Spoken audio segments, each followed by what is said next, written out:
എല്ലാ പ്രിയപ്പെട്ടവർക്കും നമസ്കാരം. മറുനാടൻ സ്പെഷ്യലിലേക്ക് സ്വാഗതം. ഇന്ന് നമ്മളോട് ഉള്ളത് ഒരു സ്പെഷ്യൽ ഗസ്റ്റ് ആണ്. അഖിലയാണ്. മലയാളിയാണ്, കൊല്ലംകാരിയാണ്, നിലവിൽ ഇസ്രായേലിലാണ്. കഴിഞ്ഞ കുറച്ച് ദിവസങ്ങളായി, കൃത്യമായി പറഞ്ഞാൽ ജൂൺ 13 മുതൽ ഇസ്രായേൽ ഇറാൻ സംഘർഷം, അത് യുദ്ധം എന്ന രീതിയിലേക്ക് എസ്കലേറ്റ് ചെയ്യപ്പെടുന്ന സാഹചര്യത്തിൽ ഇസ്രായേലിന്റെ എല്ലാ തെരുവുകളിലും അതിഭീകരമായ സ്ഫോടനങ്ങളാണെന്നും ഇസ്രായേലിലെ തെരുവിലെ ജനങ്ങളും അവിടുത്തെ സാധാരണക്കാരും ഒക്കെ ഭീതിയിലാണെന്നും ഒക്കെയുള്ള ഒരുപാട് വാർത്തകൾ മലയാള മാധ്യമങ്ങൾ ഉൾപ്പെടെ നിരവധി ആളുകൾ നൽകിയ സമയത്ത് അങ്ങനെയല്ല കാര്യങ്ങൾ.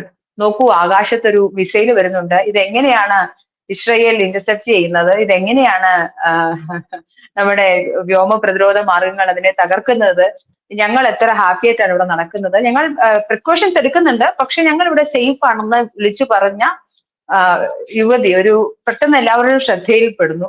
ഞങ്ങൾ എല്ലാവരും ആ വീഡിയോ വളരെ വൈറലായി കാണുന്നു. ആ സമയത്താണ് അഖില കഴിഞ്ഞ കുറെ അധികം നാളുകളായി ഇസ്രായേലിലായിരുന്നുവെന്നും ഇസ്രായേലിനെ കുറിച്ച് നന്നായി സംസാരിക്കുന്ന അഖില ഇന്ന് ഇപ്പോൾ ഇസ്രായേൽ ഇറാൻ വാറിൽ കൃത്യമായ നിലപാടുള്ള ഒരു വ്യക്തിയായി കൂടി വന്നിരിക്കുകയാണ്. വെൽക്കം അഖില.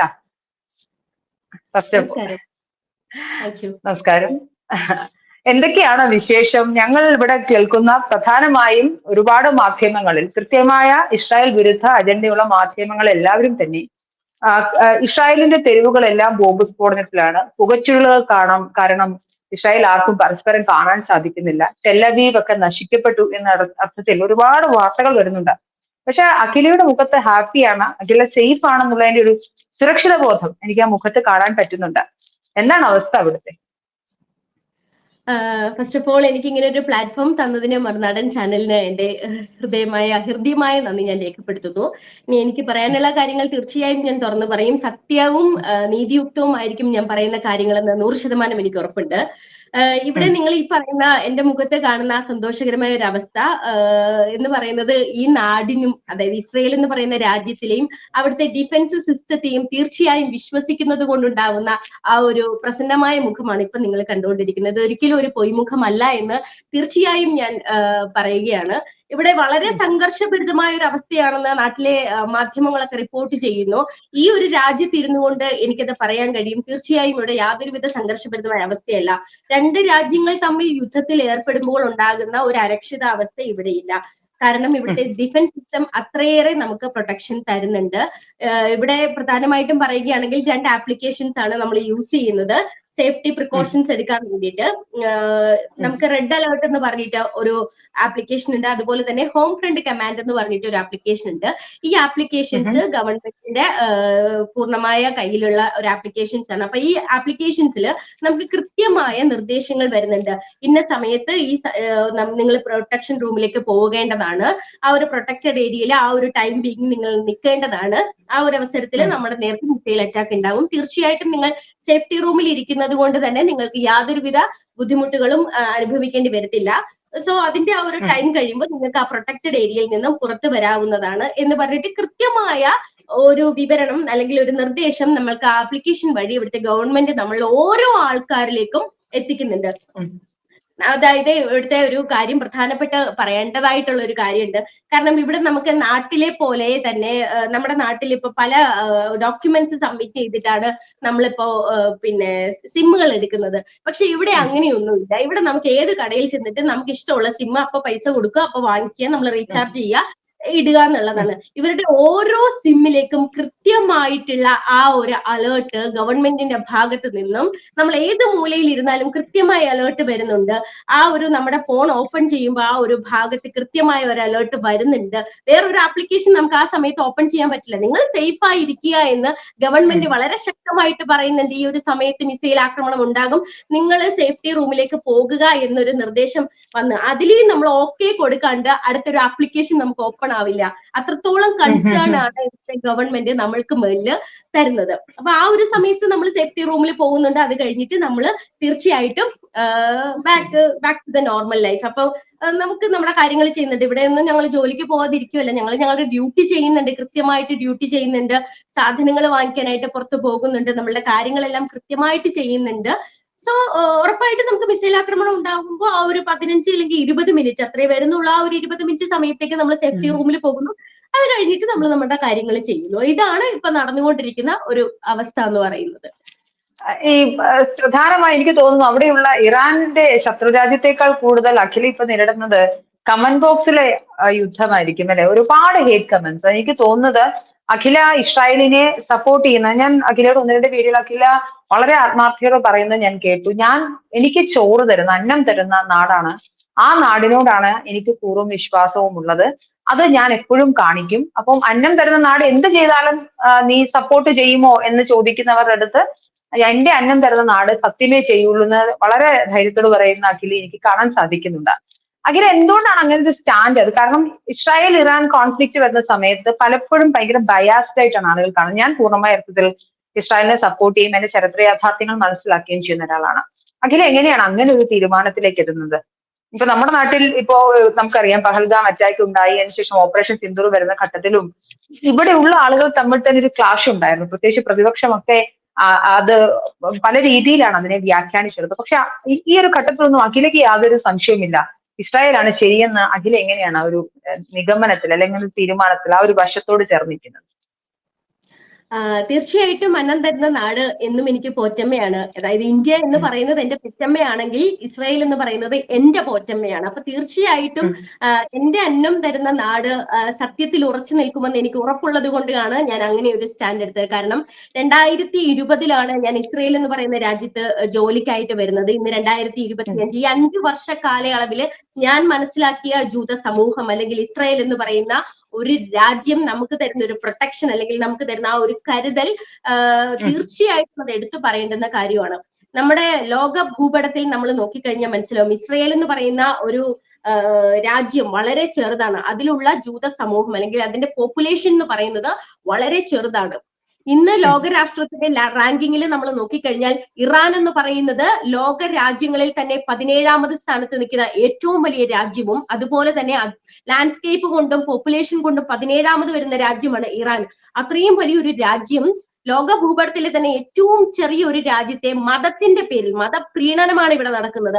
മതത്തിന്റെ പേരിൽ വർഗീയമായിട്ട് തകർക്കാൻ നോക്കുന്ന ഒരു പ്രവണതയാണ് നമുക്കിപ്പോ കണ്ടുകൊണ്ടിരിക്കുന്നത്. ഈ യുദ്ധം 2025 ജൂൺ 13 ഇറാനും നേരെ ഉണ്ടായ ആക്രമണം അല്ലെങ്കിൽ ഇസ്രയേലിന് നേരെ ഉണ്ടായ ആക്രമണം നോക്കിക്കഴിഞ്ഞാൽ നിങ്ങൾക്ക് മനസ്സിലാവുന്ന ഒരു കാര്യമാണ്. ഇവിടെ വേറൊന്നുമല്ല, മതമാണ്. മതത്തിന് വേണ്ടി, അതായത് ജൂത സമൂഹത്തിൽപ്പെട്ട ഒരു പറ്റം ജനങ്ങളാണ് ഇസ്രയേലിൽ ജീവിക്കുന്നത് കൊണ്ട് എന്ന് വിശ്വസിക്കുന്ന ഇറാൻ എന്ന് പറയുന്ന ഒരു രാജ്യം ഈ ഒരു മതത്തെ ഇല്ലാതാക്കുക, ജൂത വംശത്തെ ഇല്ലാതാക്കാൻ വേണ്ടിയിട്ടാണ് അവർ ഈ കളിക്കുന്ന കളികളെല്ലാം തന്നെ. നമുക്ക് ചരിത്രം പരിശോധിച്ചു കഴിഞ്ഞാൽ മനസ്സിലാവും. അവരുടെ പ്രത്യേകതരമായ ഒരു മതഗ്രന്ഥത്തിൽ പറയുന്നുണ്ട്, നീ ജൂത സമൂഹത്തിൽപ്പെട്ട ഒരു കുട്ടിയെ കാണുവാണെങ്കിൽ പോലും നീ ആ കുട്ടിയെ ഇല്ലാതെയാക്കി കഴിഞ്ഞാൽ നിനക്ക് സ്വർഗം കിട്ടുമെന്ന് പറയുന്ന ഒരു ഇതിലെ വിശ്വസിച്ച് അവിടെ നിൽക്കുന്നുണ്ട്. അപ്പൊ ഞാൻ ഇവിടെ വന്നതുകൊണ്ട് എനിക്ക് മനസ്സിലാവുന്ന ഒരു കാര്യമാണ്, ഇസ്രയേൽ എന്ന് പറയുന്ന രാജ്യം എന്നും ലൈഫിന് മുൻതൂക്കം കൊടുക്കുന്ന ഒരു രാജ്യമാണ്. ഇറാന്റെ കാര്യം നമ്മൾ പരിശോധിക്കുകയാണെങ്കിൽ എനിക്കറിയത്തില്ല നാട്ടിലെ ആൾക്കാർക്ക് ഇത്രത്തോളം അതിനെ പറ്റിയിട്ട് അറിവുണ്ടെന്ന് എനിക്കറിയില്ല. തീർച്ചയായിട്ടും എനിക്ക് നാട്ടിൽ നിൽക്കുമ്പോൾ ഇതിനെപ്പറ്റി വ്യക്തമായ ധാരണകളോ കാര്യങ്ങളോ ഒന്നും തന്നെ ഇല്ല. ഞാൻ നിൽക്കുന്നത് ഇസ്രയേൽ എന്ന് പറയുന്ന ഒരു രാജ്യമായതുകൊണ്ടും എനിക്ക് അപ് ടു ഡേറ്റ് ആയിട്ട് ഇവിടെ കാര്യങ്ങൾ കൃത്യമായിട്ട് ഇവിടുത്തെ ചാനൽ റിപ്പോർട്ട് ചെയ്യുന്നത് കൊണ്ടും ഇറാൻ ചാനൽസ് പോലും നമ്മൾ വാച്ച് ചെയ്യുന്നുണ്ട്. അതിലേ നിങ്ങൾ നോക്കിക്കഴിഞ്ഞാൽ മനസ്സിലാവും ഇസ്രയേൽ എന്ന് പറയുന്ന രാജ്യത്തിന്റെ പ്രധാനമന്ത്രിയായ നെതന്യാഹു, ആരാധനായ മനുഷ്യൻ ഇറാനിലെ ജനങ്ങളോട് പറയുന്നുണ്ട്, നിങ്ങൾ തെരുവുകളിലേക്ക് ഇറങ്ങുക, തെരുവിലിറങ്ങി നിങ്ങൾ അനുഭവിക്കുന്ന ഈ ഒരു പ്രീണനത്തെ പറ്റി ശക്തമായി എതിർക്കുക, ഞങ്ങൾ നിങ്ങളോടൊപ്പം ഉണ്ട്. സാധാരണ ജനങ്ങളോട് ഇസ്രയേലിലുള്ള ഒരു പ്രധാനമന്ത്രിയാണ് പറയുന്നത്, നിങ്ങൾ തെരുവിലേക്ക് ഇറങ്ങുക, നിങ്ങളുടെ കൂടെ ഇസ്രയേൽ എന്ന് പറയുന്ന രാജ്യമുണ്ടെന്ന്. നിങ്ങൾ ചരിത്രം പരിശോധിച്ച് കഴിഞ്ഞാൽ മനസ്സിലാവും, ഇറാൻ എന്ന് പറഞ്ഞാൽ കുറെ വർഷങ്ങൾക്ക് മുമ്പ് വളരെ ഫ്രീ ആയിട്ടുള്ള ഒരു രാജ്യമായിരുന്നു. സംഗീതത്തിലായാലും ശരി, പിന്നെ എല്ലാ കാര്യത്തിലും അവര് നോബൽ സമ്മാനം നേടിയ ഒരു രാജ്യമാണ്. സംഗീതത്തിൽ ഉൾപ്പെടെ നോബൽ സമ്മാനം നേടിയ രാജ്യമാണ് ഇറാൻ എന്ന് പറയുന്നത്. പക്ഷെ ഇപ്പോഴത്തെ അവരുടെ അവസ്ഥ എന്ന് പറയുന്നത് അവരുടെ അൾട്ടിമേറ്റ് റൂള് നയിക്കുന്നത് ഒരു പ്രസിഡൻഷ്യൽ ഭരണമാണ് അവിടെ നടക്കുന്നത്. 80% ഇറാനിലുള്ള ആൾക്കാരും ഇസ്രയേലിനെ സപ്പോർട്ട് ചെയ്യുന്നുണ്ട്. കാരണം നമ്മുടെ ഇന്ത്യ പോലെ തന്നെ ഡെമോക്രാറ്റിക് ആയിട്ടുള്ള ഒരു രാഷ്ട്രമാണ് ഇസ്രയേൽ എന്ന് പറയുന്നത്. പക്ഷെ ഇറാൻ എന്ന് പറയുന്നത് അൾട്ടിമേറ്റ് റൂൾ ഒരു ലീഡറുടെ കയ്യിലാണ് ഇരിക്കുന്നത്. അത് പ്രസിഡൻഷ്യൽ ഭരണമാണെന്ന് നമുക്കറിയാം. അപ്പോൾ തീർച്ചയായിട്ടും അവിടെ ഇരിക്കുന്ന ജനങ്ങൾ ആഗ്രഹിക്കുന്ന ഒരു ജനാധിപത്യ ഭരണം ഭരണമാണ്. ജനങ്ങളാൽ തെരഞ്ഞെടുക്കപ്പെടുന്ന പ്രതിനിധികൾ നമ്മളെ ഭരിക്കട്ടെ എന്ന് വിചാരിക്കുന്ന ഒരു പറ്റം ആൾക്കാര്. നിങ്ങൾ ഈ പറയുന്ന പോലെ ഇറാൻ എന്ന് പറയുന്നത് അത്രയും വലിയ രാജ്യമാണ്. അതുകൊണ്ട് തന്നെ അവരുടെ എക്കണോമിക് സിസ്റ്റം തീർച്ചയായിട്ടും വലുതാണ്. അതിലുപരി അവിടെ ഇരിക്കുന്ന ആ മുസ്ലിം ജനതയുടെ എഡ്യൂക്കേഷൻ നമ്മൾ എടുത്തു പറയേണ്ട കാര്യമാണ്. അത്രയേറെ എഡ്യൂക്കേറ്റഡ് ആയിട്ടുള്ള ആൾക്കാരാണ് ഇറാനിലുള്ളത്. അതിൽ 80% സിവിലിയൻസ് സപ്പോർട്ട് ചെയ്യുന്നത് ഇസ്രയേലിനെയാണ്. അവര് അവിടുത്തെ ആ പൊളിറ്റിക്കൽ ആയിട്ടുള്ള ലീഡറുടെ ആ ഒരു ഭരണം കൊണ്ട് അസഹിഷ്ണുത അനുഭവിക്കുന്ന ഒരു പറ്റം ജനങ്ങളെ നമുക്ക് അവിടെ കാണാൻ പറ്റും. നിങ്ങൾ ഇറാനിലെ വാർത്താ മാധ്യമങ്ങൾ നോക്കിക്കഴിഞ്ഞാൽ മനസ്സിലാവും, അവരുടെ തല വെട്ടുമെന്ന് അവർക്കറിയാം. ഈ പ്രസിഡൻഷ്യൽ ഭരണത്തെ എതിർത്ത് നിന്നുകൊണ്ട് കഴിഞ്ഞു കഴിഞ്ഞാൽ അവരുടെ തല വെട്ടിക്കളയും. ആ നിയമമാണ് അവിടെ ഉള്ളത്. എന്നാലും വേണ്ടിയില്ല, സത്യങ്ങൾ തുറന്നു പറയും. വരും തലമുറയെങ്കിലും ഫ്രീഡം അനുഭവിക്കട്ടെ എന്ന് പറഞ്ഞിട്ട് മുറവിളി കൂട്ടുന്ന അല്ലെങ്കിൽ തെരുവിലിറങ്ങുന്ന ഒരു പറ്റം ജനങ്ങളെ നമുക്ക് അവിടെ കാണാൻ പറ്റും. ആ ജനങ്ങളിലേക്ക് നമ്മൾ നോക്കുകയാണെങ്കിൽ അവരുടെ ഉള്ളിൽ ഭീതിയാണ്. എന്തിനാണ്? സ്വാതന്ത്ര്യമില്ലായ്മയുടെ ഭീതി നമുക്ക് കാണാൻ പറ്റും. നമ്മളൊക്കെ ഇന്ന് ഇസ്രായേൽ എന്ന് പറയുന്ന ജനാധിപത്യ രാജ്യമാണെന്ന് ഞാൻ പറയുന്നുണ്ട്, ഇന്ത്യ എന്ന് പറയുന്ന ജനാധിപത്യ രാജ്യമാണെന്ന് പറയുന്നുണ്ട്. ഇപ്പം അങ്ങ് പറഞ്ഞതുപോലെ എന്റെ കമന്റ് ബോക്സിൽ വന്നിട്ട് അത്രയും മോശകരമായ കമന്റ്സ് ഇടാൻ പറ്റുന്നത് ഇന്ത്യ ഒരു ജനാധിപത്യ രാജ്യമായതുകൊണ്ടാണ്.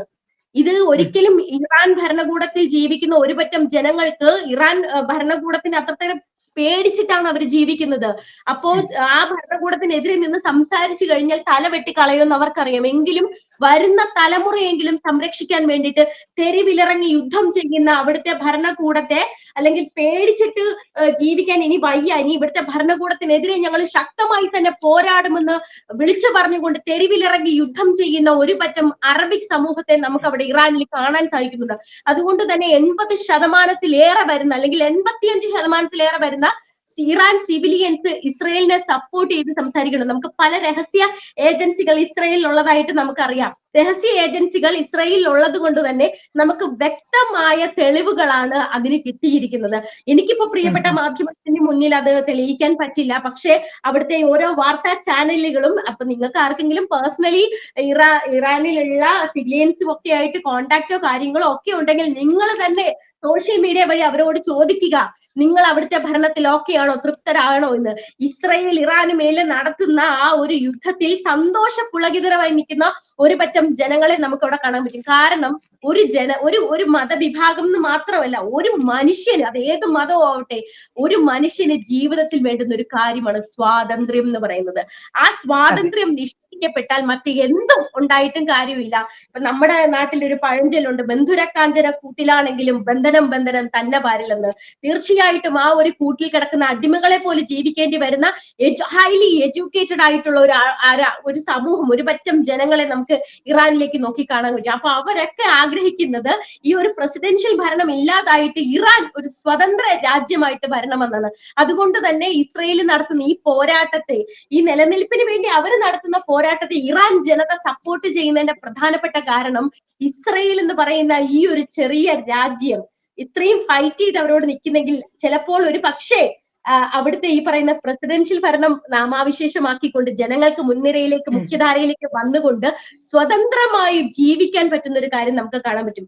വളരെ കാലങ്ങൾക്ക് മുമ്പ് നിങ്ങൾ സോഷ്യൽ മീഡിയയിൽ പരിശോധിച്ചു കഴിഞ്ഞാൽ മനസ്സിലാവും, ഹിജാബ് ധരിച്ചിട്ടുള്ള ഒരു സ്ത്രീ അവരുടെ ഹിജാബ് ഊരിക്കളഞ്ഞിട്ട് എനിക്ക് സ്വാതന്ത്ര്യം വേണമെന്ന് അലമുറയിട്ട് പിന്നെ കരയുന്ന ഒരു കാഴ്ച നമ്മൾ യൂട്യൂബിൽ നോക്കിക്കഴിഞ്ഞാൽ നമുക്ക് കാണാൻ പറ്റും. അവരെ വളരെ നിർദാക്ഷിണ്യം അവിടുത്തെ പ്രസിഡൻഷ്യൽ ഭരണത്തിലുള്ള ഒരു പറ്റം രാഷ്ട്രീയ ആൾക്കാര് അത്രയും മൃഗീയമായി സ്വാതന്ത്ര്യം വേണമെന്ന്, മറ്റൊന്നിനും വേണ്ടിയിട്ടല്ല, എനിക്ക് സ്വാതന്ത്ര്യം വേണമെന്ന് പറഞ്ഞിട്ട് അലമുറയിട്ട് പറഞ്ഞ ഒരു സ്ത്രീയെ വളരെ നിർദാക്ഷിണ്യം കൊണ്ടുകളഞ്ഞ ഒരു ഇറാൻ ഭരണകൂടത്തെ നമുക്ക് യൂട്യൂബുകളിൽ നോക്കിക്കഴിഞ്ഞാൽ ലൈവ് വീഡിയോസ് ഇന്നും നമ്മുടെ അപ്ഡേറ്റഡ് ആയിട്ട് കിടക്കുന്നുണ്ട്. പിന്നെ എടുത്തു പറയേണ്ട പ്രധാനപ്പെട്ട കുറച്ച് കാര്യങ്ങളിലേക്ക് വരാം. ഇസ്രയേലില് ജീവിക്കുന്ന ക്രിസ്ത്യൻ, ജൂത, മുസ്ലിം വിഭാഗം, ഈ 3 വിഭാഗവും ഒരുപോലെ ഇസ്രയേൽ ഗവൺമെന്റിനെ സപ്പോർട്ട് ചെയ്യുന്നതാണ്. ഒരു പറ്റം മത ചിന്താഗതി, തീവ്രവാദ മനോചിന്താഗതിയുള്ള കുറച്ച് ആളുകൾ പറയുന്നുണ്ട് അവരുടെ സമൂഹം അവരുടെ രാഷ്ട്രത്തെ മാത്രം സപ്പോർട്ട് ചെയ്യുന്നുണ്ടെന്ന്. ഇപ്പം ഞാൻ പ്രധാനപ്പെട്ട ഒരു കാര്യത്തിലേക്ക് വരാം. അതായത് 2500 അല്ലെങ്കിൽ 1500 മുതൽ 2000 മൈൽ കിലോമീറ്റർ ദൂരെയാണ് ഇറാൻ എന്ന് പറയുന്ന ഒരു രാജ്യം സ്ഥിതി ചെയ്യുന്നത്. ഇസ്രയേലുമായിട്ട് യാതൊരുവിധ ഇതും നമുക്ക് സപ്പോർട്ട് ഇല്ല. അതായത് ഇസ്രയേലുമായിട്ട് യാതൊരുവിധ ബോർഡർ ക്രോസിങ്ങോ കാര്യങ്ങളോ ഒന്നും തന്നെ ഇറാൻ നമ്മളുമായിട്ട് ചെയ്യുന്നില്ല. മതത്തിന്റെ പേരിൽ നമ്മളുമായിട്ട് യാതൊരു ബോർഡർ വിത കണക്ഷനോ കാര്യങ്ങളോ നമ്മളുമായിട്ട് യാതൊരു വിധത്തിലുള്ള പിന്നെ അതിർത്തി ഒരു തർക്കങ്ങൾ പോലും ഇല്ലാത്ത രാഷ്ട്രമാണ് രാഷ്ട്രമാണ് ഇറാൻ എന്ന് പറയുന്നത്. ആ ഇറാൻ എന്തിന്റെ പേരിലാണ് ഇസ്രായേലിന് നേരെ ആയുധം ഉയർത്തുന്നത്? മതത്തിന്റെ പേരിൽ മാത്രം. അവരുടെ ആ ഒരു 10% അല്ലെങ്കിൽ 15% വരുന്ന പൊളിറ്റിക്കലി പറയുന്ന ആൾക്കാരുടെ കാര്യമാണ് ഞാൻ പറയുന്നത്. അവര് പറയുന്നത് അവരുടെ മതം പറയുന്ന കാര്യമാണ്. ബാക്കി എല്ലാവരും മതത്തിൽ വിശ്വസിക്കുന്ന ആൾക്കാരാണ്. ആ 80% നമ്മളെ സപ്പോർട്ട് ചെയ്യുന്നുണ്ട്.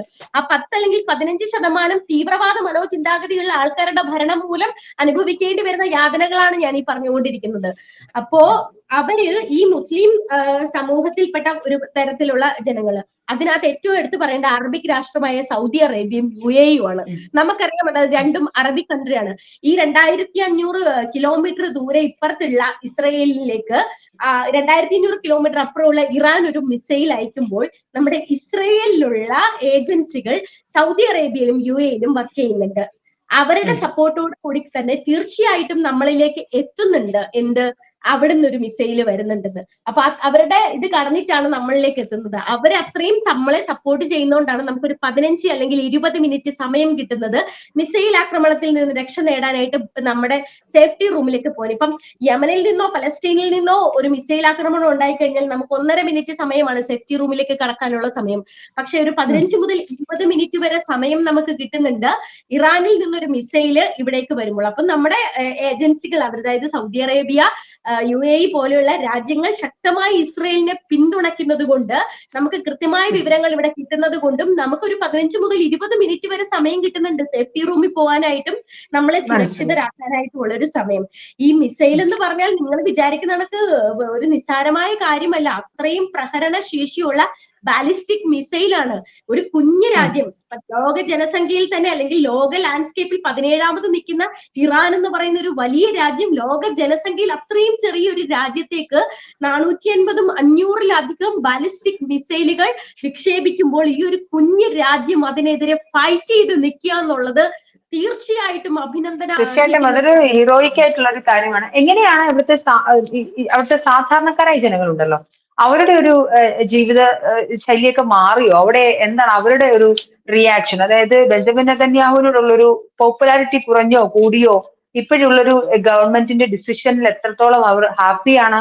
അവർ അരക്ഷിതാവസ്ഥയിലാണോ അതോ സുരക്ഷിതരാണെന്നുള്ള ഫീലിംഗിലാണോ? എന്താണ് അവിടുത്തെ ഉള്ള ഗ്രൗണ്ട് റിയാലിറ്റി സാധാരണക്കാരായ ജനങ്ങളുടെ? ഇസ്രയേലിൽ തന്നെ നമുക്ക് പല രാഷ്ട്രീയ പാർട്ടികൾ ഉണ്ട്. അപ്പൊ അതിൽ തന്നെ രാഷ്ട്രീയ പാർട്ടികള് പിന്നെ നമ്മളെ ഇങ്ങനെ സപ്പോർട്ട് ചെയ്യുന്നു. പല രാഷ്ട്രീയ പാർട്ടികളും നമ്മളെ സപ്പോർട്ട് ചെയ്യുന്നുണ്ട്, പല രാഷ്ട്രീയ പാർട്ടികളും നമ്മളെ എതിർത്ത് നിന്ന് സംസാരിക്കുന്നുണ്ട്. പക്ഷെ ഒരു യുദ്ധം എന്ന് പറയുന്ന ഒരു സാഹചര്യം വരുമ്പോൾ എല്ലാ രാഷ്ട്രീയ പാർട്ടികളും ഒന്നായി നിന്ന് ബെഞ്ചമിൻ നെതന്യാഹു എന്ന് പറയുന്ന ഒരു പ്രധാനമന്ത്രിയെ സപ്പോർട്ട് ചെയ്യുന്ന ഒരു കാഴ്ച നമുക്ക് കാണാൻ സാധിക്കും. ഇസ്രയേലിൽ തന്നെ മുസ്ലിം വിഭാഗത്തിൽപ്പെട്ട ഒരു പറ്റം മന്ത്രിമാരുണ്ട്. മുസ്ലിം വിഭാഗത്തിൽ മന്ത്രിമാർ ഇസ്രയേലിൽ നമുക്ക് കാണാൻ പറ്റും. ഈ മുസ്ലിം വിഭാഗത്തിന് വേണ്ടിയിട്ട്, അതായത് മതപ്രീണനം എന്ന് ഞാൻ പറഞ്ഞിട്ടുണ്ടല്ലോ, ഈ തീവ്രവാദി മനോഭാവമുള്ള ഒരു പറ്റം മത ആൾക്കാർ നമ്മളുടെ മേൽ വർഷിക്കുന്ന ഈ മിസൈൽ എന്ന് ഞാൻ പ്രത്യേകം എടുത്ത് പറയുന്നുണ്ട്. അതിൽ തന്നെ ഇസ്രയേലിൽ തന്നെ മുസ്ലിം വിഭാഗത്തിൽപ്പെടുന്ന മന്ത്രിമാരുണ്ട്. ഈ മുഖ്യമന്ത്രിമാരുണ്ട് ഓരോരോ ഇതിൽ തന്നെ വരുന്നത്.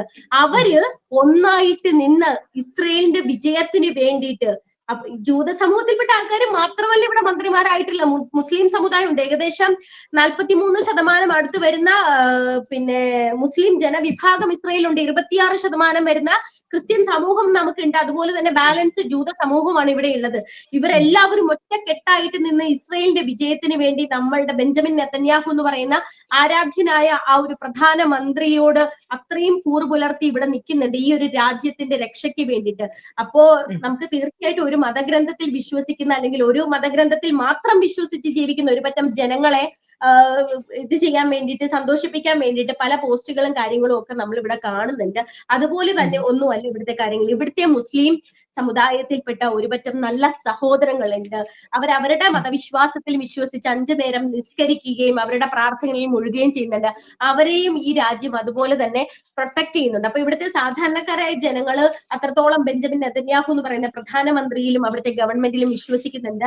രാഷ്ട്രീയമായ പലതരത്തിലുള്ള വാഗ്വാദങ്ങളിൽ ഇവർ ഏർപ്പെടാറുണ്ട് എങ്കിൽ, അതിപ്പോ നമ്മുടെ നാട്ടിലില്ലേ പലതരത്തിലുള്ള തൽപര കക്ഷികളുണ്ട്, രാഷ്ട്രീയ കക്ഷികളുണ്ട്, അവരെല്ലാവരും പല വിഷയങ്ങളിലും എതിർപ്പുകൾ ഉണ്ടാവുന്നതാണ്. ഒരു വ്യക്തി ഇപ്പൊ നമ്മുടെ വീട്ടിൽ പോലും കുടുംബത്തിലാണെങ്കിൽ പോലും എതിരഭിപ്രായമുള്ള പല വ്യക്തികളുണ്ട്. ഇപ്പൊ എന്റെ രാഷ്ട്രീയ ഇതായിരിക്കണമെന്നില്ല എന്റെ അച്ഛന് അല്ലെങ്കിൽ എന്റെ അമ്മയ്ക്ക് പല ആൾക്കാരിലും പല പ്രശ്നങ്ങളുണ്ടാവും. പക്ഷെ നമ്മുടെ കുടുംബത്തിന് നേരെ ഒരു ആക്രമണം ഉണ്ടായാൽ നമ്മളെല്ലാം മാറി വെച്ച് ഒന്നു എന്നുള്ളൊരു നിലയിലേക്ക് നമ്മൾ ഇറങ്ങും. അതുപോലെ തന്നെയാണ് ഇവിടുത്തെ പൊതുജനത്തിൽ നമ്മൾ നോക്കിക്കഴിഞ്ഞാൽ നമുക്ക് മനസ്സിലാവും ഇവിടെ എന്ത് രാഷ്ട്രീയ അരക്ഷിതാവസ്ഥ ഉണ്ടെന്ന് പറഞ്ഞാലും ശരി, യുദ്ധം എന്ന് പറഞ്ഞു വരുമ്പോഴത്തേക്ക് നമ്മുടെ പ്രധാനമന്ത്രിയില് വിശ്വസിച്ച് മുന്നോരുന്ന ഒരു പറ്റം ജനങ്ങളെ നമുക്ക് ഇവിടെ കാണാൻ പറ്റും. ഇവിടെ ഏറ്റവും കൂടുതൽ മരിച്ചവരിൽ നിങ്ങൾ കണക്ക് പരിശോധിച്ചാൽ മനസ്സിലാവും മുസ്ലിം വിഭാഗക്കാരാണ്. മുസ്ലിം വിഭാഗത്തിലുള്ള സഹോദരങ്ങളാണ് ഇവിടെ മരിച്ചത്. പിന്നെ ജൂത ജനതയ്ക്ക് നേരെ നീണ്ടുന്ന ഒരു പീഡനമാണ് നമ്മൾ കാണുന്നതെങ്കിൽ ഇന്നലെ തന്നെ വെള്ളിയാഴ്ച ഹൈഫ എന്ന് പറയുന്ന നമ്മുടെ പ്രധാനപ്പെട്ട ഒരു സ്ഥലം, ഇസ്രയേലിന്റെ പ്രധാനപ്പെട്ട ഒരു സ്ഥലത്ത് അൽ മുഖരിക് എന്ന് പറയുന്ന ഒരു സ്ഥലത്താണ് ഇന്നലെ മിസൈൽ വർഷിച്ചത്. അവിടെ പള്ളിയിൽ നിസ്കാര സമയത്ത് പ്രാർത്ഥിച്ചുകൊണ്ടിരുന്ന ഒരു പറ്റം മുസ്ലിം ആൾക്കാരുടെ നേരെയാണ് മിസൈൽ പതിച്ചത്. തീർച്ചയായിട്ടും നമ്മൾ സേഫ്റ്റി പ്രിക്കോഷൻസ് പറഞ്ഞിട്ടുണ്ടായിരുന്നു. പക്ഷെ നിസ്കാര സമയത്ത് അവർക്ക് അവിടെ നിന്ന് എത്ര സേഫ്റ്റി പ്രിക്കോഷൻസ് ആയാലും അവരവരുടെ മതത്തിൽ വിശ്വസിക്കുന്നതുകൊണ്ട് അവർ ആ ഒരു സമയത്ത് അവിടെ നിന്നതുകൊണ്ട് അതിലേക്ക് മിസൈൽ വീഴുകയും ദൈവാനുഗ്രഹത്താൽ പ്രത്യേകിച്ച് ആളപായങ്ങളൊന്നും തന്നെ ഇല്ല, നിസാര പരിക്കുകളോടെ എല്ലാവരും രക്ഷപ്പെട്ടു. അത് യുദ്ധ സമയത്ത് അതായത് ഒരു യുദ്ധ കരാറുകളുണ്ട്, അന്താരാഷ്ട്ര യുദ്ധ നിയമം അനുസരിച്ച് സാധാരണ സിവിലിയൻസിന് നേർക്ക് ഒരിക്കലും ഒരു ആക്രമണവും നടത്തരുതെന്നാണ് യുദ്ധ നിയമത്തിലൊക്കെ പരാമർശിക്കുന്ന പ്രധാനപ്പെട്ട ഒരു കാര്യം. അത് നമ്മൾ രേഖകൾ പരിശോധിച്ചു കഴിഞ്ഞാൽ മനസ്സിലാവും. പക്ഷെ ഇന്ന് വരെ ഇസ്രയേൽ ആ യുദ്ധലംഘനം നടത്തിയതായിട്ട് ഒരിടത്തും പരാമർശിച്ചിട്ടില്ല. ലോക അന്താരാഷ്ട്ര ചാനലുകളൊക്കെ നിങ്ങൾ നോക്കിക്കഴിഞ്ഞാൽ മനസ്സിലാവും ഇസ്രയേൽ എന്ന് പറയുന്ന രാജ്യം യുദ്ധ കരാറുകൾ എപ്പോഴും പാലിച്ചുകൊണ്ട് മാത്രം സിവിലിയൻസിനെ രക്ഷപ്പെടുത്തിക്കൊണ്ട് അവർക്ക് ശത്രുതകളായി നിൽക്കുന്ന പ്രത്യേകതരം ആ ഒരു ആൾക്കാരെ മാത്രം അവരുടെ ലക്ഷ്യസ്ഥാനത്ത് പോയി കൊന്നിട്ട് തിരിച്ചു വരുന്ന കാഴ്ചകളുണ്ട്. ഇസ്രയേൽ എന്ന് പറയുന്ന ആ ഒരു രാജ്യം മറ്റൊരു രാജ്യത്തിന്റെ മേലാക്രമണം നടത്താൻ പോകുന്നതിന് മുമ്പ് സാധാരണക്കാരായ എല്ലാ ജനങ്ങളോടും പറയുന്നുണ്ട്, നിങ്ങൾ ഈ സ്ഥാനത്ത് നിന്നും ഒഴിഞ്ഞു പോകേണ്ടതാണ്, ഇത്ര സമയത്തിനുള്ളിൽ നമ്മൾ ഇവിടെ ആക്രമിക്കാൻ ഇതുണ്ട്. കാരണം നമ്മൾക്ക് ഗാസയിലേക്ക് നമ്മൾ നോക്കിക്കഴിഞ്ഞാൽ മനസ്സിലാവും അവിടുത്തെ ആശുപത്രികള് നമ്മൾ തകർത്ത് കളഞ്ഞു എന്ന് പറഞ്ഞിട്ട് ഒരുപാട് മാധ്യമങ്ങളെ റിപ്പോർട്ട് ചെയ്തിട്ടുണ്ട്. അപ്പോ പല ആൾക്കാരും വിചാരിച്ചു വെച്ചിരിക്കുന്ന ഇസ്രയേൽ എന്താ ഇത്ര നിഷ്ഠൂരമായ ആൾക്കാരാണോ, അവരെന്താ സാധാരണ ജനങ്ങൾ നിൽക്കുന്ന ആശുപത്രിക്ക് നേരെ ആക്രമണം അഴിച്ചുവിട്ടെന്ന്. ഈ ആശുപത്രിക്ക് താഴെയായിട്ട് തുരങ്കങ്ങളിൽ വളരെ സ്ഫോടക ശേഷിയുള്ള അത്യാധുനികമായിട്ടുള്ള മാരക ശേഷിയുള്ള അല്ലെങ്കിൽ പ്രഹരണ ശക്തിയുള്ള മിസൈലുകൾ അല്ലെങ്കിൽ അവരുടെ ആയുധ ശേഖരങ്ങൾ ഉണ്ടായിരുന്നു. അതിനു മുമ്പ് ഇസ്രയേൽ എന്ന് പറയുന്ന രാജ്യം ഈ ഓപ്പോസിറ്റ് നിൽക്കുന്ന രാജ്യത്തിനെ ആക്രമിക്കാൻ വരുന്നതിന് മുമ്പ് സാധാരണക്കാരെ എല്ലാ ജനങ്ങളോടും പറഞ്ഞിരുന്നു, ഞങ്ങൾ ഈ സ്ഥലം ആക്രമിക്കാൻ പോവുകയാണ്, ഞങ്ങളുടെ രാജ്യത്തിന് എതിരെ നിൽക്കുന്ന കുറെ അധികം സാധനങ്ങൾ ഇതിന്റെ അണ്ടർഗ്രൗണ്ടിൽ ഉണ്ടെന്ന് ഞങ്ങൾ മനസ്സിലാക്കി, അതുകൊണ്ട് ഇവിടം ഞങ്ങൾ ആക്രമിച്ചു, ഇതിനെ ഞങ്ങൾ നശിപ്പിക്കാൻ പോവുകയാണ്, അതിന് ചുറ്റുമുള്ള സാധാരണക്കാരായ എല്ലാ ജനങ്ങളും ഒഴിഞ്ഞു പോകണമെന്ന് പറയുന്നു. ബെഞ്ചമിൻ നെതന്യാഹുവിന്റെ പല വീഡിയോസ് നിങ്ങൾ നോക്കിയാൽ മനസ്സിലാവും. നമ്മൾ ഒരിക്കലും നമ്മുടെ യുദ്ധ കരാറിൽ ലംഘിച്ചിട്ടില്ല. പക്ഷെ ഇറാൻ ഇപ്പോൾ ഇസ്രയേലിന് നേരെ നടത്തുന്നത് എല്ലാ യുദ്ധ കരാറുകളും ലംഘിച്ചിട്ടുകൊണ്ടുള്ള ഒരു ആക്രമണമാണ് ഇസ്രയേലിന് നേരെ ഇറാൻ നയിച്ചുകൊണ്ടിരിക്കുന്നത്. സാധാരണ സിവിലിയൻസിലെ അറ്റാക്ക് ചെയ്യാൻ പാടില്ലെന്ന അന്താരാഷ്ട്ര യുദ്ധ കരാറിലെ എല്ലാ രാജ്യങ്ങളും ഒപ്പുവെച്ചിരിക്കുന്ന ഒരു സമയത്ത് ആ കരാർ ലംഘിച്ചുകൊണ്ട് മുസ്ലിം ജൂത ക്രിസ്ത്യൻ ജനവിഭാഗങ്ങൾ തിങ്ങിപ്പാർക്കുന്ന ഇസ്രയേൽ എന്ന് പറയുന്ന ഒരു രാജ്യത്തിലെ സിവിലിയൻസിനെ മാത്രം ടാർഗറ്റ് ചെയ്തിട്ടാണ് അവർ ഇത്തരത്തിലുള്ള ഒരു ആക്രമണം നയിക്കുന്നതെന്ന് നമുക്ക് നോക്കിക്കഴിഞ്ഞാൽ മനസ്സിലാവും. ഓക്കെ, അഖില, ഞാനൊരു ചോദ്യം ചോദിക്കുന്നുണ്ട്. അതായത് അഖില ഇപ്പോൾ ഇസ്രായേലിന്റെ പോറ്റമ്മയാണെന്ന് പറയുന്നുണ്ട്. അഖിലയ്ക്ക് അന്നം തന്ന നാടാണ് ഇസ്രായേൽ. ഒരുപാട് മലയാളികൾ അവിടെയുണ്ട് അല്ലെ? ഞാൻ മനസ്സിലാക്കുന്നത് വെച്ചിട്ട് ധാരാളം മലയാളികൾക്ക് ജോലി കിട്ടിയ അല്ലെങ്കിൽ ഒരുപാട് സേഫ് ആയിട്ട് താമസിക്കുന്ന രാഷ്ട്രമാണ് ഇസ്രായേൽ. പക്ഷെ കേരളത്തിന്റെ മുഖ്യമന്ത്രി പിണറായി വിജയൻ കഴിഞ്ഞ ദിവസം നടത്തിയൊരു പ്രസ്താവനയിൽ ഇസ്രായേൽ ഒരു തെമ്മാടി രാഷ്ട്രമാണെന്നും ബെഞ്ചമിൻ നെതന്യാഹു സൈനിസ്റ്റ് തീവ്രവാദിയാണെന്നുമാണ് പറഞ്ഞത്. അഖിൽ അതിനെതിരെ ഒരു ഇൻസ്റ്റാ പോസ്റ്റ് ഇട്ടത് ഞാൻ കണ്ടിരുന്നു. എന്താണ് അതിൽ ഒരു പ്രതികരണം?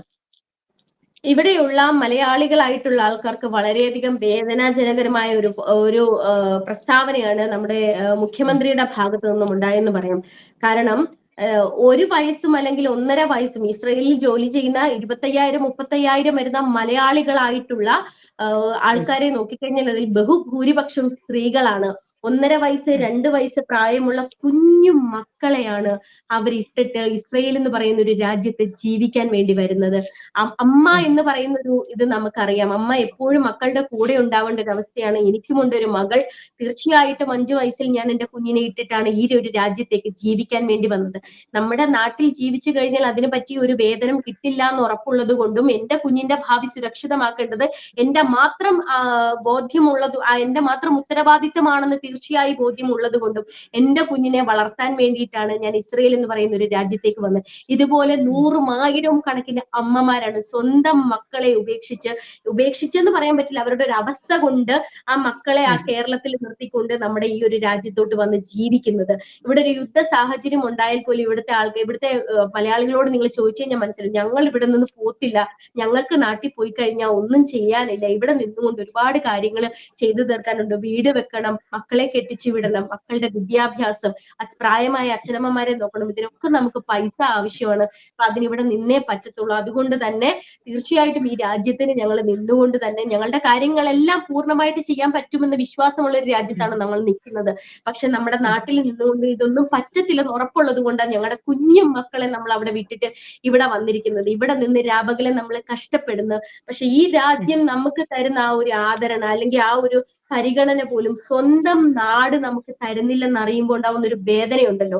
തീർച്ചയായും ഇസ്രായേൽ എന്ന് പറയുന്ന ഒരു രാജ്യം തെമ്മാടി രാഷ്ട്രമാണെങ്കിൽ ആ രാജ്യത്ത് നിൽക്കുന്ന ജനങ്ങളും തെമ്മാടികളായിരിക്കണം, ആ രാജ്യത്ത് ജോലി ചെയ്യുന്നവരും തെമ്മാടികളായിരിക്കും.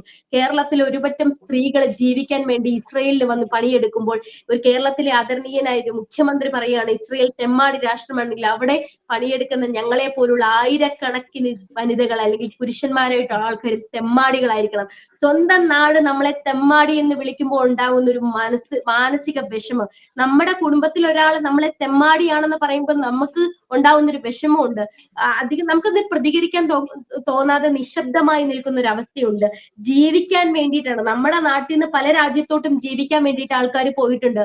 ഈ പറയുന്ന സൗദി അറേബ്യ അല്ലെങ്കിൽ UAE പോലെയുള്ള രാജ്യത്ത് ജാതിയുടെയോ മതത്തിന്റെയോ കൺസിഡറേഷൻ ഒന്നും തന്നെ ഇല്ലാതെ ആൾക്കാർ രാപകല് ജോലി ചെയ്യുന്നുണ്ട്, അവരും സമ്പാദിക്കുന്നുണ്ട് പൈസ അവരുടെ മക്കളെ പോറ്റാൻ വേണ്ടിയിട്ട്. ഞങ്ങളും അതുപോലെ ഞങ്ങളുടെ മക്കളെയും ഞങ്ങളുടെ കുടുംബത്തെയും നോക്കാൻ വേണ്ടിയിട്ടാണ് കേരളം വിട്ട് മറ്റൊരു രാജ്യത്തോട്ട് വരുന്നത്.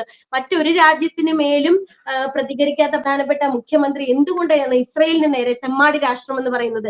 ഇന്ത്യയോടോ കേരളത്തിനോടോ ഈ പറയുന്ന ഇസ്രായേൽ എന്ന് പറയുന്ന രാഷ്ട്രം എന്ത് തെറ്റാണ് ചെയ്തത് തെമ്മാടി രാഷ്ട്രം എന്ന് പറയാന്? ഒരു പ്രത്യേക മതവിഭാഗത്തിൽ തീവ്രവാദി മതവിഭാഗം എന്ന് ഞാൻ പറയും, അല്ലാത്ത ഒരുപാട് മുസ്ലിം സഹോദരങ്ങള് നമ്മളെ സപ്പോർട്ട് ചെയ്യുന്നുണ്ട്. ഒരുപാട് പേഴ്സണൽ ആയിട്ടുള്ള എനിക്ക് മെസ്സേജ് ഉണ്ട്, സഹോദരി തീവ്രവാദത്തിനെയാണ് ഞങ്ങൾ എതിർക്കുന്നത്, ഞങ്ങളുടെ മതം പറയുന്നത് എല്ലാവരെയും ഒരുപോലെ കാണണമെന്നാണ്, ഞങ്ങൾ തീർച്ചയായിട്ടും നിങ്ങളെയൊക്കെ ഞങ്ങളുടെ നെഞ്ചോട് ചേർക്കുന്നുണ്ട്, ഇവിടെ നിങ്ങൾ ജീവിക്കാൻ വേണ്ടി കഷ്ടപ്പെടാൻ വേണ്ടിയിട്ട് മറ്റൊരു നാട്ടിൽ പോയതുകൊണ്ട് നിങ്ങൾ യാതൊരുവിധ കേടുപാടും കൂടാതെ സുരക്ഷിതമായിട്ട് നമ്മുടെ നാട്ടിലേക്ക് തന്നെ തിരിച്ചു വരണം, കാരണം നിങ്ങൾ എല്ലാവരും ഞങ്ങളുടെ സഹോദരി സഹോദരന്മാരെന്ന് പറയുന്ന ഒരു പറ്റം സമൂഹത്തെ നമുക്ക് കാണാൻ പറ്റും. അതിൽ തീവ്രവാദ മനോഭാവമുള്ള ആൾക്കാരാണ് നിന്റെ തലയിൽ ഒരു മിസൈൽ വീണ് നീ ചത്തുപോട്ടെന്ന് പറയുന്നത്. അവരെ പോലുള്ള ആൾക്കാരെ കൂട്ടുപിടിച്ചിട്ട് അല്ലെങ്കിൽ അവരെ ചേർത്ത് നിർത്തി അവരെ സന്തോഷിപ്പിക്കാൻ വേണ്ടിയിട്ട് നമ്മുടെ മുഖ്യമന്ത്രി എന്തിനാണ് ഇസ്രായേൽ എന്ന് പറയുന്ന ഒരു രാജ്യത്തിനെ തെമ്മാടി രാഷ്ട്രം എന്ന് പറയുന്നത്? ഈ പറയുന്ന ഇസ്രായേൽക്ക് ഇന്ത്യക്ക് ഒരു അവസ്ഥ വന്നു കഴിഞ്ഞാൽ ഒരു പിന്നെ മാനസികമായിട്ടും അല്ലെങ്കിൽ ശാരീരികമായിട്ടും നമ്മൾ ഇത് തകർന്നു നിൽക്കുമ്പോൾ നമുക്ക് താങ്ങായും തണലായിട്ടും നമ്മുടെ അച്ഛനമ്മമാർ അല്ലെങ്കിൽ നമ്മുടെ വേണ്ടപ്പെട്ടവർ കൂടെ നിൽക്കുന്ന പോലെയാണ് ഇസ്രായേൽ എന്ന് പറയുന്ന രാഷ്ട്രം എന്നും ഇന്ത്യയോട് കൂടെ നിന്നിട്ടുള്ളത്. ഇന്ത്യക്ക് ഒരു മോശപ്പെട്ട അവസ്ഥ വന്നു കഴിഞ്ഞാൽ ലോകരാഷ്ട്രങ്ങൾ എതിർത്ത് നിന്നാലും ഇസ്രായേൽ എന്ന് പറയുന്ന രാജ്യം അവരെ ഒന്നും വകവെക്കാതെ ഇന്ത്യയോട് കൂടെ നിന്ന ചരിത്രമേ ഉള്ളൂ. കാർഗിൽ യുദ്ധം പോലും പരിശോധിച്ചു കഴിഞ്ഞാൽ നമുക്ക് മനസ്സിലാവും അത്യന്തം ഇന്ത്യക്ക് വേണ്ടുന്ന എല്ലാ സഹായ ഹസ്തങ്ങളും നീട്ടിക്കൊണ്ട് നിന്ന ഒരു ഇസ്രായേൽ എന്ന് പറയുന്ന രാജ്യത്തെ നമുക്ക് കാണാൻ പറ്റും. ആ ഒരു ഇസ്രായേൽ രാജ്യത്തെ ഇന്ത്യ എന്ന് പറയുന്ന ഭാരതം അത്രത്തോളം സഹോദര രാജ്യമായിട്ട് ചേർത്ത് നിൽക്കുമ്പോൾ ഈ ഇന്ത്യയിലെ തന്നെ ഒരു സംസ്ഥാനമായ കേരളത്തിലെ പ്രധാനപ്പെട്ട ആദരണീയനായ മുഖ്യമന്ത്രി പറയുന്നു ഇസ്രായേൽ തെമ്മാടി രാഷ്ട്രമാണ്. സത്യത്തിൽ ഇതൊരു രാജ്യദ്രോഹമല്ലേ? നമ്മുടെ രാജ്യം ചേർത്ത് നിർത്തുന്ന ഒരു രാജ്യത്തെ തെമ്മാടി രാഷ്ട്രമെന്നും ഇവിടുന്ന് ജോലിക്ക് പോയി ഒരു പറ്റം സ്ത്രീകൾ അപ്പൊ തെമ്മാടികളാണ് അല്ലെങ്കിൽ പുരുഷന്മാർ തെമ്മാടികളാണെന്ന് പറയുന്ന പ്രസ്താവന തീർച്ചയായിട്ടും ഞങ്ങളുടെയൊക്കെ ഹൃദയത്തിൽ വന്ന് മുള്ളുപോലെ തറച്ചിട്ട് അത്രയധികം വേദനാജനകം ഉണ്ടാക്കിയ ഒരു കാര്യമാണ്. അപ്പൊ കുറച്ചു കാലങ്ങൾ കൂടി കഴിയുമ്പോൾ അദ്ദേഹത്തിന്റെ തെറ്റ് മനസ്സിലാക്കിയത് തിരുത്തുമെന്ന് തീർച്ചയായിട്ടും ഞാൻ പ്രതീക്ഷിക്കുന്നു. തീർച്ചയായിട്ടും ഇതിന്റെ കമന്റ് ബോക്സുകളെ കുറിച്ച് കൂടി പറയേണ്ടതുണ്ട്. എന്നിട്ട് നമുക്ക് അതും കൂടെ സംസാരിച്ചാൽ മാത്രമാണ് വൈൻഡ് അപ്പ് ചെയ്യാൻ സാധിക്കുള്ളൂ. ഒരുപാട് ആളുകൾ സപ്പോർട്ട് ചെയ്യുന്നുണ്ട്, പക്ഷെ അതുപോലെ തന്നെ ഒരുപാട് ആളുകൾ ഏറ്റവും അസഭ്യമായി സംസാരിക്കുന്നത് ഞാൻ കേട്ടിരുന്നു. ഒരു സ്ത്രീയാണ്. അങ്ങനെ സ്ത്രീകൾക്ക് പ്രത്യേക പരിഗണന വേണമെന്ന് വിചാരിക്കുന്ന ഒരു വ്യക്തി ഒന്നുമല്ല ഞാൻ. എല്ലാവരും ഈക്വൽ ആണ്, തുല്യരാണെന്ന് വിചാരിക്കുന്നത്. പക്ഷെ തങ്ങൾക്ക് നേരെ വരുന്ന സ്ലട്ട് ഷെയ്മിങ്, വളരെ മോശപ്പെട്ട കമന്റുകളെ എങ്ങനെയാണ് അഖില ഫേസ് ചെയ്യുന്നത്? അത് പ്രത്യേകിച്ച് ഫാമിലി ഉൾപ്പെടെ ടാർഗറ്റ് ചെയ്യുന്ന തരത്തിൽ ഒരുപാട് മോശപ്പെട്ട രീതിയിലാണ് അഖിലയെ ആക്രമിക്കുന്നത്, സൈബർ ബുള്ളിങ് നടത്തുന്നത്. തീർച്ചയായിട്ടും സോഷ്യൽ മീഡിയയിൽ ആക്റ്റീവായിട്ട് നിൽക്കുന്ന ഒരു വ്യക്തിയാണ് ഞാൻ. ഇൻസ്റ്റഗ്രാം അല്ലെങ്കിൽ ഫേസ്ബുക്ക് പോലെയുള്ള മാധ്യമത്തിൽ ഇവിടുത്തെ ന്യൂസുകൾ അപ് ടു ഡേറ്റ് ആയിട്ട് കൊടുക്കാൻ ഞാൻ പലപ്പോഴും ശ്രമിക്കാറുണ്ട്. അതിനു മുമ്പ് ഞാൻ റീൽസ് പലതരം ചെയ്യാറുണ്ടായിരുന്നു. ഇപ്പോൾ ഇവിടുത്തെ യുദ്ധ സാഹചര്യത്തിൽ നിന്നുകൊണ്ട് ഇവിടുത്തെ വാർത്തകൾ അപ് ടു ഡേറ്റ് ആയിട്ട് കൊടുക്കുമ്പോൾ ഒരു തീവ്രവാദ മനോഭാവമുള്ള ഒരു പറ്റം ആൾക്കാർ, അത് നിങ്ങൾ എന്റെ കമന്റ് ബോക്സ് പരിശോധിച്ചു കഴിഞ്ഞാൽ മനസ്സിലാവും. അവരുടെയൊക്കെ ഐഡികൾ നോക്കിയാൽ നിങ്ങൾക്ക് മനസ്സിലാവും. തീവ്രവാദ മനോഭാവമുള്ള ആൾക്കാരാണ്. അല്ലാത്ത ഒരുപാട് പേര് എന്നെ സപ്പോർട്ട് ചെയ്യുന്നുണ്ട് കേട്ടോ. അതിന് തീർച്ചയായും. ഒരുപാട് നന്ദിയുണ്ട്. ഈ പ്ലാറ്റ്ഫോമിലുള്ള അവരോട് അവർക്ക് അവരുടെ പ്രാർത്ഥനയിൽ എന്നെ ഉൾപ്പെടുത്തുന്നതിനും അവരെന്നെ ചേർത്ത് നിർത്തുന്നതിനും ഒരുപാട് നന്ദിയുണ്ട്. പക്ഷെ തീവ്രവാദ മനോഭാവമുള്ള ആൾക്കാര് എന്നെയും എന്റെ കുടുംബത്തെയും, മരിച്ചുപോയ എന്റെ അമ്മ, എന്റെ അച്ഛൻ, 5 വയസ്സിലാണ് എന്റെ കുഞ്ഞിനെ ഞാൻ ഇട്ടിട്ട് ഇവിടേക്കും എനിക്ക് ജോലിക്ക് വേണ്ടി വരേണ്ടി വരുന്നത്. വർഷാവർഷം ഞാൻ ലീവിന് പോകുന്നുണ്ട്. ഇന്ന് എന്റെ കുഞ്ഞിന് 10 വയസ്സായി. ഈ 10 വയസ്സുള്ള ഒരു പെൺകുഞ്ഞിനെ പോലും വളരെ മോശമായിട്ട് അധിക്ഷേപിക്കുന്ന തരത്തിലുള്ള പോസ്റ്റ്, മരിച്ചുപോയ എന്റെ അമ്മയെ പോലും ഇതിനകത്ത് വലിച്ചിട്ട് എന്റെ അമ്മയെ അത്രയും വൃത്തികെട്ട രീതിയിൽ ചിത്രീകരിക്കുക, എന്റെ അച്ഛനെ ചിത്രീകരിക്കുക, എന്റെ ആങ്ങളുടെ വൈഫ്, അവരുടെ മക്കളെ പോലും അത്രയും മൃഗീയമായിട്ട് ചിത്രീകരിക്കുന്ന ഒരു കാഴ്ച എന്റെ കമന്റ് ബോക്സിൽ നോക്കിക്കഴിഞ്ഞാൽ നിങ്ങൾക്ക് മനസ്സിലാവും. ആദ്യമൊക്കെ ഞാൻ പ്രതികരിക്കേണ്ട എന്ന് വിചാരിച്ചിരുന്നെങ്കിലും ഞാൻ പേഴ്സണൽ ആയിട്ട് അവർക്ക് ഒരു മെസ്സേജ് പോലും അയക്കുന്നില്ല. കാരണം എന്ന് വെച്ചാൽ അവരെന്നെ അധിക്ഷേപിക്കുന്ന അതേ നാണയത്തിൽ ഞാൻ അവരെ അധിക്ഷേപിച്ചു കഴിഞ്ഞാൽ ഞാനും അവരും തമ്മിൽ യാതൊരുവിധ വ്യത്യാസവുമില്ല. ഇന്ത്യൻ ഭരണകൂടത്തെയും അവിടുത്തെ ഒരു നിയമവ്യവസ്ഥയും പൂർണ്ണമായിട്ടും വിശ്വസിക്കുന്ന എന്നെ പോലൊരാള്, ഇന്ത്യൻ അധികായനായ നമ്മുടെ പ്രധാനമന്ത്രിയിൽ വിശ്വസിക്കുന്ന ഒരാളെന്ന നിലയിൽ തീർച്ചയായിട്ടും ഞാൻ സൈബർ സെല്ലിൽ കേസ് കൊടുത്തിട്ടുണ്ട്. 6ഓളം കേസുകൾ ഇപ്പോൾ ഞാൻ സൈബർ സെല്ലിൽ കേസ് നൽകിയിട്ടുണ്ട്. 2003 കേരള സംസ്ഥാന അവാർഡ് ജേതാവാണ് എന്റെ അമ്മ. മികച്ച നടിക്കുള്ള കേരള സംസ്ഥാന അവാർഡ് നേടിയ എന്റെ അമ്മയെ വളരെ മോശകരമായ രീതിയിൽ പോലും പിന്നെ ഇതിൽ ചിത്രീകരിക്കുന്ന രീതിയിലേക്ക് വന്നിട്ടുണ്ട്. എന്നെ എന്ത് പറഞ്ഞാലും ഞാൻ സഹിക്കും. പക്ഷെ എന്റെ വീട്ടുകാരെ കയറി ചൊറിഞ്ഞു കഴിഞ്ഞാൽ ഞാൻ അങ്ങനെ സഹിച്ചുകൊണ്ടിരിക്കത്തൊന്നുമില്ല. തീർച്ചയായിട്ടും അതിനുള്ള നിയമ നടപടികൾ ഞാൻ സ്വീകരിച്ചു കഴിഞ്ഞിട്ട് നിലവിൽ ഞാൻ 6 കേസുകൾ സൈബർ സെല്ലില് ആ വ്യക്തിഹത്യ നടത്തിയ 6 പേർക്കെതിരെ എനിക്ക് എന്റെ നിയമം അത് തരുന്നുണ്ട്. കാരണം എന്നെ വ്യക്തിപരമായി സമൂഹ മാധ്യമങ്ങളിലൂടെ അധിക്ഷേപിച്ചു കഴിഞ്ഞാൽ എനിക്ക് അതിനെതിരെ പ്രതികരിക്കാനുള്ള ഒരു നിയമ സംഹിത നമ്മുടെ നാട്ടിൽ ഉള്ളത് കൊണ്ട് തീർച്ചയായിട്ടും സൈബർ സെല്ലിൽ ഞാൻ കേസ് കൊടുത്തിട്ടുണ്ട്. നിയമ നടപടികൾ പൂർത്തിയായിക്കൊണ്ടിരിക്കുന്നത്. എന്നെ അധിക്ഷേപിക്കുന്നവർ തീർച്ചയായും അധിക്ഷേപിച്ചുകൊണ്ടിരിക്കുക. നിങ്ങൾക്കുള്ള പാരിതോഷികം വീട്ടിൽ കൃത്യമായിട്ട് കിട്ടിയിരിക്കും. തീർച്ചയായിട്ടും ഇത്രയും ധൈര്യമുള്ള ഒരു സ്ത്രീയെ അടുത്തിടെ ഞാൻ എങ്ങും കണ്ടിട്ടില്ല. എന്തായാലും ഒരുപാട് നന്ദിയുണ്ട് അഖില. നന്നായി ഒരുപാട് കാര്യങ്ങൾ നമുക്ക് മനസ്സിലാക്കാൻ സാധിച്ചു. നമ്മൾ ഈ മാധ്യമങ്ങൾ കണ്ട് ഞാൻ എപ്പോഴും എന്റെ സുഹൃത്തുക്കളോടും എല്ലാവരും പറയുന്നത്, നിങ്ങൾ ഈ കേരളത്തിലെ മാധ്യമങ്ങളെയൊക്കെ നോക്കാതെ ദയവ് ചെയ്ത് ഇന്റർനാഷണൽ മാധ്യമങ്ങളെയൊക്കെ നോക്കുക. എന്താണ് യഥാർത്ഥത്തിൽ സംഭവിക്കുന്നത് മനസ്സിലാക്കുക. പിന്നെയും നമുക്ക് കുറച്ചുകൂടെ കാര്യങ്ങൾ മനസ്സിലാക്കി തന്ന അഖിലയെ പോലെയുള്ള ഇസ്രായേലിൽ ജീവിക്കുന്നതും അവിടുന്ന് നിങ്ങൾ അധ്വാനിച്ച് കിട്ടുന്ന പണം കൊണ്ട് ജീവിക്കുന്ന ഇസ്രായേലിലെ സാധാരണക്കാരായ മലയാളികളുടെ സോഷ്യൽ മീഡിയ ഫീഡുകളിൽ നിന്നാണ്. ഒരുപാട് നന്ദി അഖില. ഒരുപാട് നേരം മറുനാടിനോട് ഒരു സംസാരിക്കാൻ. പ്രധാനപ്പെട്ട കാര്യം തീർച്ചയായിട്ടും ഞാനിവിടെ പറയാൻ ആഗ്രഹിക്കുന്നുണ്ട് കേട്ടോ. പല ആളുകളും കമന്റ് ബോക്സിൽ പറയുന്നത് വളരെ മോശകരമായ രീതിയിലാണ് ഇസ്രയേൽ ജനതയെ ഇവിടെ പറയുന്നത്. പ്രത്യേകിച്ച് പുരുഷന്മാരായിട്ടുള്ള ആൾക്കാരെ ഇവിടുത്തെ നമ്മുടെ നാട്ടിലുള്ള ആൾക്കാർക്ക് അറിയില്ല ഇവിടുത്തെ ജനത എങ്ങനെയാണെന്ന്. അതുകൊണ്ട് അവരെ പറ്റി ഒരു വാക്ക്, ഒരു രണ്ട് തീർച്ചയായിട്ടും വാക്ക് തീർച്ചയായിട്ടും പറഞ്ഞോട്ടെ. നമ്മുടെ നാട്ടിലുള്ള മാധ്യമ പ്രവർത്തകരുടെ വാർത്തകൾ കണ്ടിട്ട് പല കമന്റ് ബോക്സിൽ, എനിക്ക് വരുന്ന കമന്റ് ബോക്സിൽ നിങ്ങൾ ശ്രദ്ധിച്ചാൽ മനസ്സിലാവും, ഇസ്രയേൽ ജനത ഇവിടുത്തെ സ്ത്രീകളെ അല്ലെങ്കിൽ കേരളത്തിൽ വരുന്ന സ്ത്രീകളെയോ അല്ലെങ്കിൽ മറ്റ് രാജ്യങ്ങളിൽ നിന്ന് വന്ന സ്ത്രീകളെയോ ശാരീരികമായ രീതിയിൽ ഉപയോഗിക്കുന്നുണ്ട് എന്ന രീതിയിൽ ഒരു കമന്റ്, പലതരത്തിലുള്ള കമന്റുകൾ നമ്മുടെ നാട്ടിൽ പ്രചരിക്കുന്നുണ്ട്. ഞാൻ ഉൾപ്പെടെ, ഞാൻ ഈ പറയുന്നത് കള്ളമാണെങ്കിൽ ഇവിടെ നിന്ന് ജോലി ചെയ്യുന്ന ഏതെങ്കിലും ഒരു വ്യക്തി തീർച്ചയായിട്ടും മുന്നോട്ട് വരട്ടെ. ഞാൻ ഈ പറയുന്നത് കള്ളമാണെങ്കിൽ ഞാനൊരു സമൂഹ മാധ്യമത്തിൽ ഇരുന്നുകൊണ്ട് മാന്യ പ്രേക്ഷകരോട് ഞാൻ പറയുകയാണ്, എന്റെ അനുഭവത്തിൽ 5 വർഷമായി ഞാൻ ഇസ്രയേലിൽ വന്നിട്ട് ഇസ്രയേൽ ജനത സ്ത്രീകൾക്ക് നൽകുന്ന ഒരു ആദരണം നമ്മൾ തീർച്ചയായിട്ടും കൈകൂപ്പി തൊഴേണ്ടത് തന്നെയാണെന്ന് ഞാൻ പറയും. ആദരം. കാരണം ഇവിടുത്തെ റിലീജിയസ് ആയിട്ടുള്ള ആൾക്കാരുടെ ഇടയിൽ അവർ വിശ്വസിക്കുന്ന ഒരു രീതിയുണ്ട്.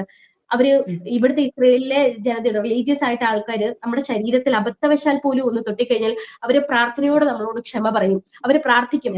കാരണം ഇവരുടെ ജൂത ഇത് പ്രകാരം, അവരുടെ വിശ്വസിക്കുന്ന ഗ്രന്ഥപ്രകാരം മറ്റൊരു സ്ത്രീയെ മോശമായി നോക്കാനോ മറ്റൊരു സ്ത്രീയെ മോശകരമായ രീതിയിൽ തൊടാനോ പാടില്ല. ഇവര് നമ്മൾ ട്രെയിനിൽ കയറുമ്പോഴാണെങ്കിൽ പോലും, അല്ലെങ്കിൽ ഇവിടുത്തെ ഏതെങ്കിലും ബസ് സർവീസുകളിലൊക്കെ കയറുന്ന സമയത്ത് നമ്മളൊരു ഇസ്രയേലി ആളിന്റെ അടുത്ത് പോയിട്ട്, അതായത് ഒരു ജൂയിഷ് ആയിട്ടുള്ള ഒരു പുരുഷൻ അവിടെ ഇരിക്കുകയാണെങ്കിൽ അവരുടെ അടുത്ത് പോയി ഇരിക്കുവാണെങ്കിൽ അദ്ദേഹം പരമാവധി അവിടെ നിന്ന് എഴുന്നേറ്റ് മാറാൻ ശ്രമിക്കും, നമ്മുടെ ദേഹത്തെ ടച്ച് ചെയ്ത്. കാരണം അവരുടെ മതഗ്രന്ഥം അവരെ പഠിപ്പിച്ചിരിക്കുന്നത് മറ്റൊരു സ്ത്രീ, സ്വന്തം ഭാര്യയെ അല്ലാതെ മറ്റൊരു സ്ത്രീയെ ടച്ച് ചെയ്യാൻ പാടില്ലെന്നാണ്. ഞാൻ നിൽക്കുന്നത് ഒരു ജൂയിഷ് ഫാമിലിയിലാണ്, ഭയങ്കര റിലീജിയസ് ആയിട്ടുള്ള ഒരു ഫാമിലിയിലാണ് നിൽക്കുന്നത്. ഞാൻ നോക്കുന്ന എന്റെ അമ്മമ്മ തീർച്ചയായിട്ടും എന്റെ പേഷ്യന്റ് എന്ന് പറയുന്ന ഒരു സ്ത്രീയാണ്. ആ അമ്മ ഒരു പുരുഷൻ, അന്യ പുരുഷൻ, ഏതൊരു ഡോക്ടർ ആണെങ്കിൽ പോലും പോവില്ല. കാരണം അവരുടെ മതഗ്രന്ഥത്തിൽ മറ്റൊരു പുരുഷൻ അവരെ തൊടാൻ പാടില്ല. അതുപോലെ തന്നെയാണ് പുരുഷന്മാർക്കും അവരുടെ ശരീരത്തിൽ, അല്ലെങ്കിൽ അവർ മറ്റൊരു ഭാര്യനെ അല്ലാതെ മറ്റൊരു സ്ത്രീയെ തൊടാൻ പാടില്ല, അല്ലെങ്കിൽ എന്താണെങ്കിലും അവർക്ക് തൊടാൻ പാടില്ല. അവർക്കത് അത്രത്തോളം അവരുടെ മതവിശ്വാസ പ്രകാരം തെറ്റാണ്. അപ്പൊ അങ്ങനെ ഒരു ജനവിഭാഗമാണ് ഇസ്രയേലിലെ ജൂത ജനത എന്ന് പറയുന്നത്. ഒരു സ്ത്രീയെ മോശമായ രീതിയിൽ അവർ നോക്കുകൂടിയില്ല. അത്രത്തോളം നമ്മളെ റെസ്പെക്ട് ചെയ്ത് അവര് മാറി പോകുമെന്നല്ലാതെ ഇതില്ല. എന്റെ ഫാമിലിയിൽ തന്നെ ഞാൻ വർക്ക് ചെയ്യുന്ന ആ ഒരു ഇമ എന്ന് പറഞ്ഞാൽ അമ്മ, ആ അമ്മയുടെ 3 ആൺമക്കളാണുള്ളത്. അവര് ടൈം ബീങ് ഇവിടെ വരാറുണ്ട്, എന്നോട് സംസാരിക്കാറുണ്ട്, ഇന്ത്യയിലെ കാര്യങ്ങളൊക്കെ എന്നോട് ചോദിക്കാറുണ്ട്. എപ്പോഴും പറയും ഇന്ത്യ ഞങ്ങൾക്ക് അത്രത്തോളം പ്രിയപ്പെട്ട രാജ്യമാണ്, ഇത്രത്തോളം ഞങ്ങൾ ഇന്ത്യയെ സ്നേഹിക്കുന്നുണ്ടെന്ന്. എപ്പോഴും അവരെന്നോട്, നമ്മളെ പല രാജ്യത്ത് പോയാലും നമ്മളിങ്ങനെ ഹഗ് ചെയ്യുന്നൊരു പ്രവണത കണ്ടിട്ടുണ്ട്. ഹഗ് ചെയ്തിട്ടാണ് പല ആൾക്കാരും ശ്രദ്ധിക്കുന്നത്. ഇവിടുത്തെ സ്ത്രീകളെ ഹഗ് ചെയ്യും, പക്ഷെ ഒരിക്കലും ഒരു പുരുഷന്മാര് വന്നിട്ട് നമ്മളെ ഹഗ് ചെയ്യത്തില്ല. കാരണം അവരുടെ റിലീജിയസ് പരമായിട്ട് മറ്റൊരു സ്ത്രീയെ അവർക്ക് തൊടാൻ പാടില്ല.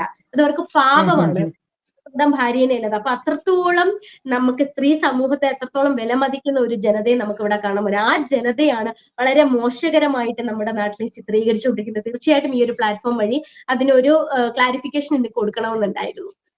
നന്ദി. തീർച്ചയായിട്ടും തീർച്ചയായിട്ടും അഖില, ഒരുപാട് ഇൻഫർമേഷൻസ് നമുക്ക് ലഭിച്ചിട്ടുണ്ട്. ഏകദേശം 30 മിനിറ്റിന് മുകളിൽ ഞങ്ങളോട് ടൈം സ്പെൻഡ് ചെയ്തു. എന്തായാലും ഒരുപാട് നന്ദി. നമ്മൾ എന്തായാലും ഇത് എയർ ചെയ്യുന്നതോടുകൂടി ഒരുപാട് പ്രേക്ഷകർക്ക് ഉള്ള ഇസ്രായേലിന്റെ ഒരു ഗ്രൗണ്ട് റിയാലിറ്റി മനസ്സിലാക്കും എന്നുള്ളതാണ്. എന്തായാലും വരും ദിവസങ്ങളിൽ നമുക്ക് യുദ്ധവുമായി ബന്ധപ്പെട്ടുള്ള അപ്ഡേഷനിലൊക്കെ അഖില മറുനാടിനൊപ്പം നിൽക്കുക. നമുക്ക് കൂടുതൽ ചർച്ചകളും വീഡിയോകളുമായി കാണാം. Thank you so much dear. Thank you.